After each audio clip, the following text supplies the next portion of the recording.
Morning எப்பவும் போல் ஒரு tea கூட ஸ்டார்ட் பண்ணியாச்சு. இன்றைக்கி பிரேக்ஃபாஸ்ட்டுக்கு நான் மரவள்ளி கிழங்குல தோசை தான் சுட போகிறேன். இது அம்மா அடிக்கடி செய்வாங்க, டேஸ்ட்டு சூப்பராக இருக்கும். நான் அவங்கக்கிட்ட நைட்டே ரெசிபி எல்லாம் கேட்டு நைட்டு ஒரு 100 கிராம் அளவுக்கு இட்லி அரிசி ஊற வச்சுட்டு படுத்துட்டேன். காலைல கிளம்புனதும் அதை நல்லா நைஸாக அரைச்சிட்டு அது கூட இந்த கிழங்கை உரிச்சு எடுக்கிறதுக்குள்ளே ஒரு பாடாயிடுச்சு. ஏன்னா அது வரவே இல்லை, அவ்வளோ அழுத்தமாக இருந்தது தோல். ஆனால் உள்ள கிழங்கு கட் பண்ணுறப்ப நல்லா சாஃப்டாக வந்துச்சு. அது கூட கொஞ்சமாக சோம்பு சேர்த்து அரைக்கணுமா, சோம்பு சேர்த்துட்டு பட்டை மிளகாய் சேர்க்கணுமா, நான் அதை மறந்துட்டேன். சரின்னு கொஞ்சமாக தனி மிளகாய் சேர்த்துட்டு அது கூடவே சின்ன வெங்காயம் நறுக்கி சேர்த்துருக்கேன்.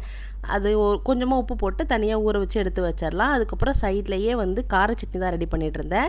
தேங்காய் சட்னி இதுக்கு நல்லாயிருக்கும், கார சட்னி தான் எனக்கு பிடிக்கும், அதனால் கார சட்னி ரெடி பண்ணேன். இன்றைக்கின்னு பார்த்து கார சட்னி டேஸ்ட்டு சூப்பராக வந்துருந்துச்சு.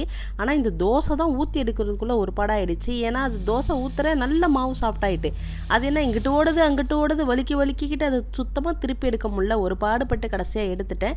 அம்மா சுட்ட அளவுக்கு டேஸ்ட் இல்லை, ஆனாலும் நல்லா இருந்துச்சு.